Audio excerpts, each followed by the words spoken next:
Donc c'est un projet qui débute, en tout cas sur lequel nous commençons à travailler en 2010.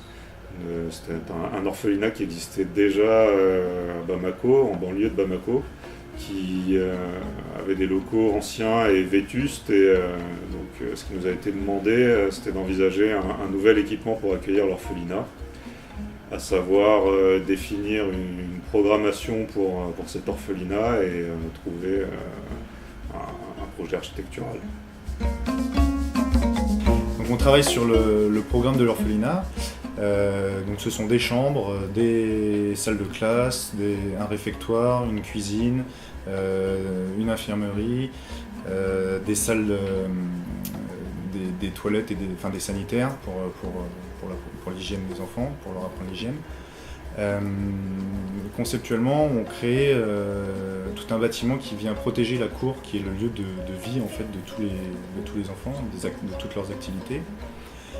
Et on vient créer des cellules qui sont un peu assimilables à des boîtes qu'on vient recouvrir avec des surtoitures et qui viennent vraiment fermer cette cour.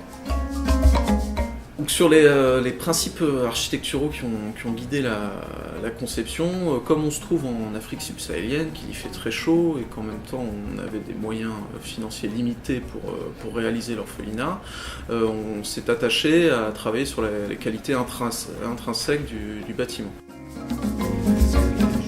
Avec l'occasion de mettre en pratique plusieurs principes, à savoir la constitution des murs avec une inertie thermique importante pour permettre de limiter les apports de chaleur dans les pièces, mais aussi des surtoitures qui permettent de stopper les rayons directs du soleil sur les locaux, et aussi toute une étude de la ventilation naturelle des pièces avec notamment des prises d'air situées au-dessus des portes, mais en opposition aux fenêtres pour créer des courants d'air afin de rafraîchir les locaux.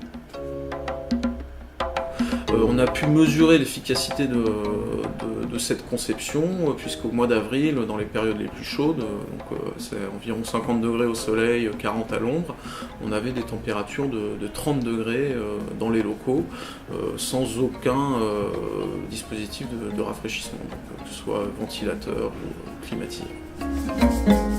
L'orphelinat Hercule tout et il était nécessaire que le bâtiment fonctionne en autonomie complète.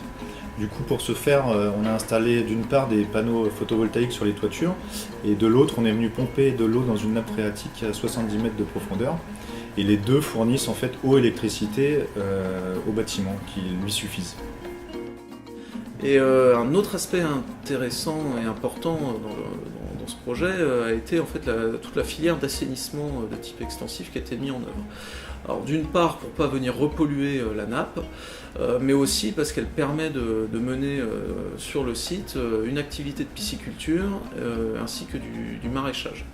Et au-delà de produire des denrées alimentaires qui sont utilisées par l'orphelinat au quotidien, on peut aussi mettre en place un projet éducatif pour les enfants en les formant donc, au métier de la pisciculture et du maraîchage.